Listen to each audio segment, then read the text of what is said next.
सरकार इमाम मदीने की जमीन से चले करबला के, करबला जाने का मकसद क्या था? अब इसका जवाब दिया। क्या बात है। करबला की तारीख करबला ये बताती है हुसैन हार गए, भाई शहीद हो गए, प्यासे थे, भूखे थे, उनके बच्चे शहीद हो गए, उनके बच्चों को कैदी बना लिया गया। हम कहते हैं जीत गए, हालात बता रहे हैं हार गए। तो हजरात गिरामी, हर चीज का एक मकसद, हर चीज का एक मकसद होता है, और मकसद की जो कामयाबी है, मकसद में इंसान कामयाब हो जाए तो वही असल कामयाबी है। इमाम हुसैन करबला की तरफ गए, जिन लोगों के नजरिए ये हैं वो जान बचाने गए, उनके नजदीक हार गए। जिनके नजरियात ये हैं कि वो इस्लाम बचाने गए, तब हुसैन जीत गए। क्या समझे बात को? क्योंकि वो गए हैं इस्लाम बचाने, वो गए करबला में। जान बचाना बहुत आसान था। वो कह रहे थे हमारे हाथ पर हाथ थे तो यजीद की मुसर्रत व शादमानी की महफिलें आरास्ता कर दी जाएगी, बज़्मे ऐशो तरम मनाने का मौका दे दिया जाएगा, जिंदगी की भरपूर राहतों से माला माल कर दिया, जिंदगी की भरपूर राहतों से माला माल कर दिया जाएगा।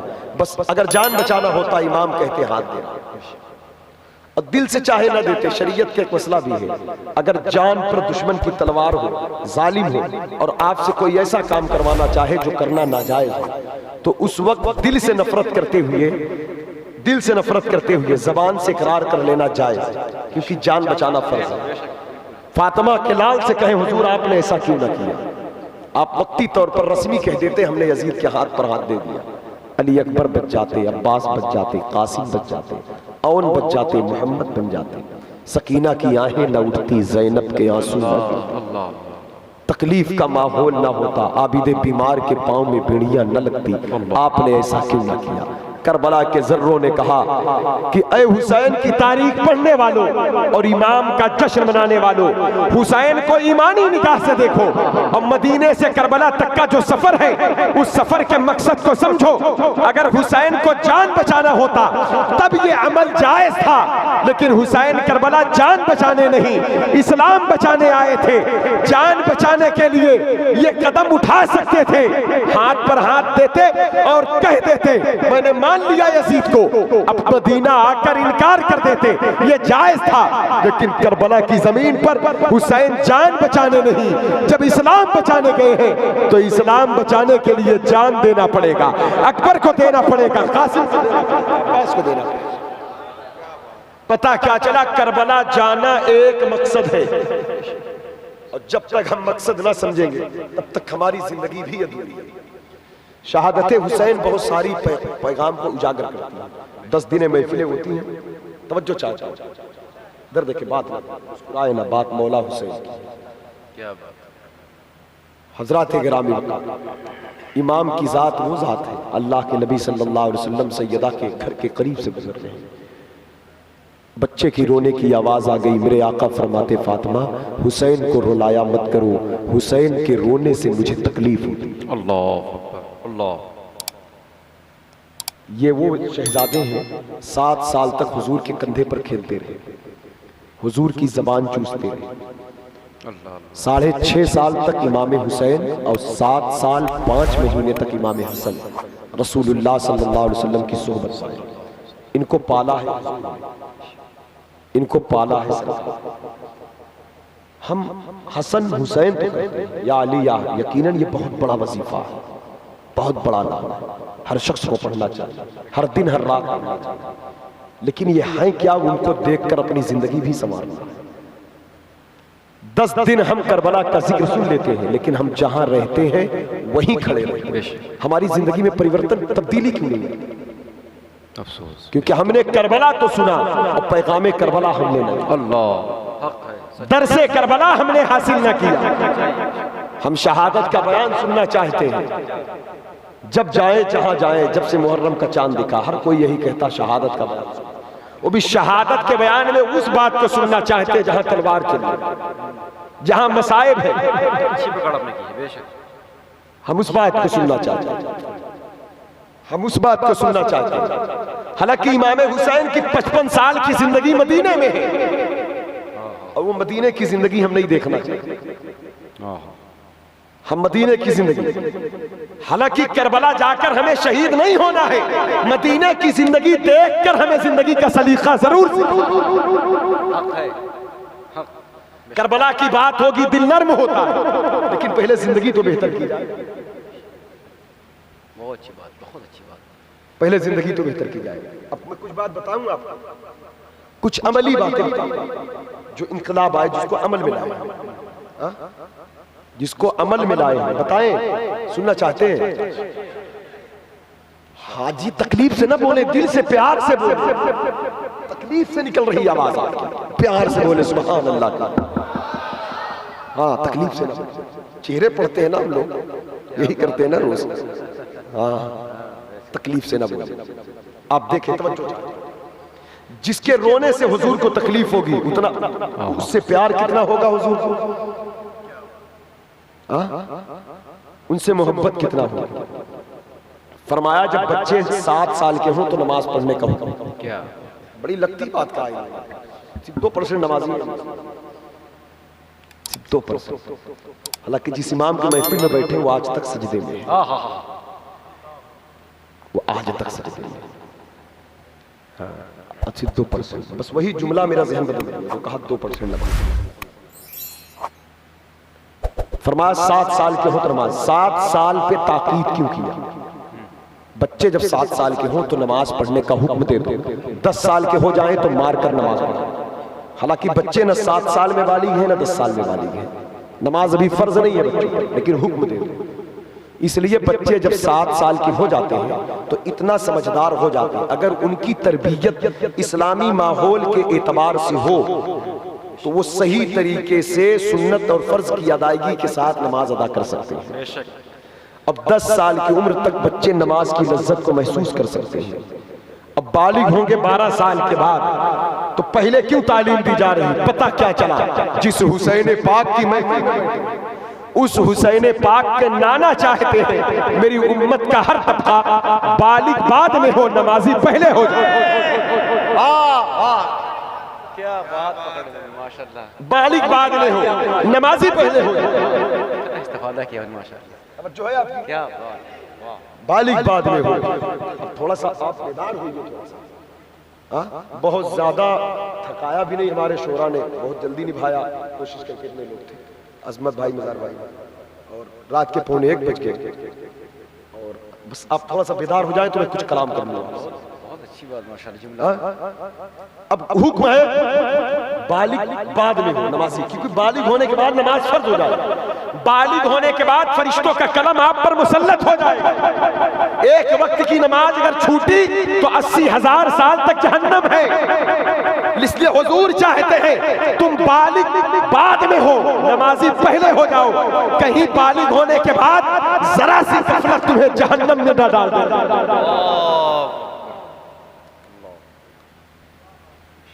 इमाम हुसैन को जो लोग कत्ल करने आए थे वो शराबी थे, जानी, बदकार, मक्कार, दुनियादार, जालिम, जाबिर, फासिक, फाजिर तो थे। इन सारे जुर्मों में से उनका एक बहुत बड़ा जुर्म यह भी था कि वो बेनमाजी। बात सुने नहीं आप? देखिए इस वक्त तो बोल कर सुनना पड़ेगा, इस वक्त एक एक बात पर बोलना पड़ेगा, इस वक्त बोलना पड़ेगा। उनका एक जुर्म यह था, ये बेनमाजी। हजरात ग्राम ने पता क्या चला, नमाज का तर्क करना ये कातिलों का तरीका है, हुसैनियों का तरीका नहीं। बताइए, हुसैनियत के पैगाम है नमाज का छोड़ना, ये हुसैन के कातिलों का तरीका है, हुसैनियों का तरीका नहीं है। अब हुसैन के गुलामों के लिए मजीद अब किसी रिवायत की जरूरत नहीं पड़ती। नमाज से मोहब्बत के लिए इतना काफी है कि हुसैन नमाजी है, यजीद बेनमाजी। बस ये काफी है। अब हम कोई हदीस ना बयान करें तो अब लिख ले इसे, हक बन गया। लिख ले जुमले आप। नारे तकबीर, नारे रिसालत, हक। बहुत अच्छा जुमला दिया बहुत। बस इतना काफी है। हम अगर सोच ले तो गौर कर ले तो अल्लाह। आगे चलिए। अब जो है आपकी ज़हन हाजिर है, ज़हन हाजिर है। मक्के शरीफ की जमीन है, हज्जतुल विदा 9 तारीख बकरीद की, जिसे अरफा का दिन कहते हैं, जब हज होता हाजी अरफात में होते हैं। हुजूर एक ऊंट पर है, 1,24,000 या 40,000 सहाबा का मजमू। सरकार तकरीर करते, खुतबा देते हैं। हज्जतुल विदा का खुतबा बहुत मशहूर खुतबा, बहुत बातें किया उसमें 2 बात उलमा ने इसको खूब बताया हमारे हजरात कराम, लेकिन मैं जिस नतीजे पर पहुंचा इस खुतबे को देख करके, बस वो नतीजा मैं रखना चाहता हूं। रिवायत सुना है, लेकिन वो रिवायत से पैगाम जो है उसे देखें। मेरे आका सल्लल्लाहु अलैहि वसल्लम फरमाते 2 चीज तुम्हारे बीच छोड़ लो, एक कुरान, दूसरी अहले बैत। सुना है ना? कहे सुभान अल्लाह। इनको पकड़ लो, इनको छोड़ना मत, ये दोनों हमेशा साथ हैं, ये कभी जुदा न हो। बात खत्म हो गई। अहले बैत में है कौन लोग? अहले बैत में हुजूर की बीवियां भी, अज़वाज भी हैं, तमाम बच्चे हैं, तमाम बेटियां हैं, लेकिन बिलखुसूस जिसे खास किया वो कहा मौला अली मुश्किल कुशा है, सुभान अल्लाह। सैयदा फातिमा ज़हरा है, सुभान अल्लाह। इमाम हसन मुजतबा है, सुभान अल्लाह। इमाम हुसैन शहीद करबला, सुभान अल्लाह। अब जब कहा इनको पकड़ लो, कुरान अहले बैत के साथ है, अहले बैत कुरान के साथ। अगर सिर्फ मौला अली मुश्किल कुशा सैयदा पाक होती तब इतना ताज्जुब न होता। ताज्जुब तब है कहते हसन हुसैन है, यानी इनको भी पकड़ लो। आप कह सकते मौलाना क्या उनका दामन नहीं पकड़ा जाएगा? अरे अब की बात नहीं है, जब हुजूर ये बात फरमा रहे थे तब इमाम हुसैन सिर्फ 6 साल के थे और इमाम हसन सिर्फ 7 साल। और जो लोग ये बात सुन रहे थे वो 70 साल के थे, 60 साल के थे, 50 साल। इस बच्चे को मैं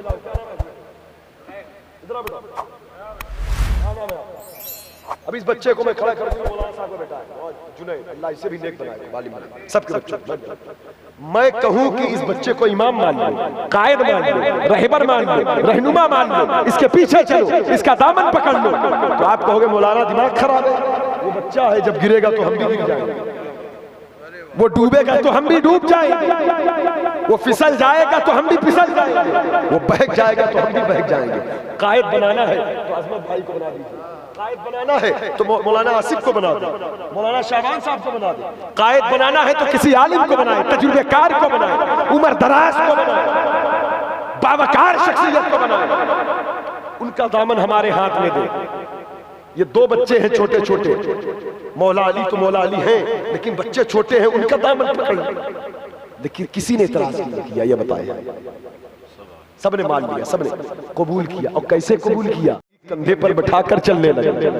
हजरत उमर फारूक आजम सलाम में पहल करने लगे।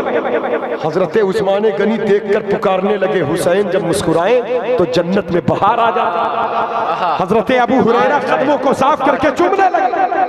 हुसैन आजम कहे भी आप इतने बड़े सहाबी क्यों ऐसा करते हैं? तो कहते हैं हुसैन मैं आपके नाना का राजदार हूँ, आपका जो मकाम जो मर्तबा है अगर अहले मदीना अहले अरब उसे जान जाए तो आपको लोग कंधे पर उठाकर चलते, आप जमीन पर कदम ना रखने पर। तो पता क्या चला, सहाबा इकराम उनकी अजमत के खुतबे पढ़ रहे, उनसे मोहब्बत कर रहे, माशाअल्लाह उनकी इज्जत भी कर रहे हैं, एहतराम भी कर रहे हैं। आलम ये हुआ हजरत गिरामी वक़ार, आलम ये हुआ कि जिसे देखो वो हुसैन हुसैन करता, हुसैन हुसैन। इसकी वजह क्या थी? ये तो बच्चे को कायद बना दिया, रहबर बना दिया, लेकिन किसी ने इतराज इसलिए नहीं किया क्योंकि हसनैन करीमैन की परवरिश हुजूर ने फरमाया। और जिस उम्र तक बच्चे समझदार हो जाते हैं उस उम्र तक इनको हुजूर की सोहबत मिल गई। तवज्जो चाहे सरकार का विसाल हुआ तो इमाम हुसैन की उम्र 6.5 साल, इमाम हसन की 7 साल 5। सरकार का विसाल हुआ, इतनी सोहबत पाया और हुजूर का लुआब चूसते रहे। सरकार इनको चूमते भी थे, सूंघते भी थे, पिलाते भी थे, पढ़ाते भी थे, नजरों से भी, निगाहों से भी, जबान से भी। इनको चूमते भी थे, सूंघते भी थे, यानी इनको उस मकाम पर पहुंचा दिया, इतनी उम्र में उस मकाम पर पहुंचा दिया कि 70 साल वाले जिस मर्तबे को ना पा सके, हुजूर की एक निगाह ने हुसैन को वो मंजिल तक करा। और ये बात सहाबा खूब जानते थे, ये बात सहाबा खूब जानते थे। इसलिए कहा हुसैन की मोहब्बत वाजिब है, हुसैन की मोहब्बत वाजिब है। हर सहाबी ने कहा हुसैन का एहतराम लाजिम है। अइम्मा ने कहा, बिलखुसूस इमाम शाफई ने कहा, हुसैन पर दरूद ना हो तो नमाज कबूल नहीं। अब्दुल्ला इब्ने अब्बास ने मक्के में कहा, हरम में जब हुसैन दाखिल हुए, कहा अहले अरब हरम के अंदर आज जो शख्स जाहिर हाजिर हुआ है, पूरी जमीन के ऊपर इनसे अफजल कोई जात मौजूद नहीं है। सबने एहतराम किया। आखिर इसके वजह क्या?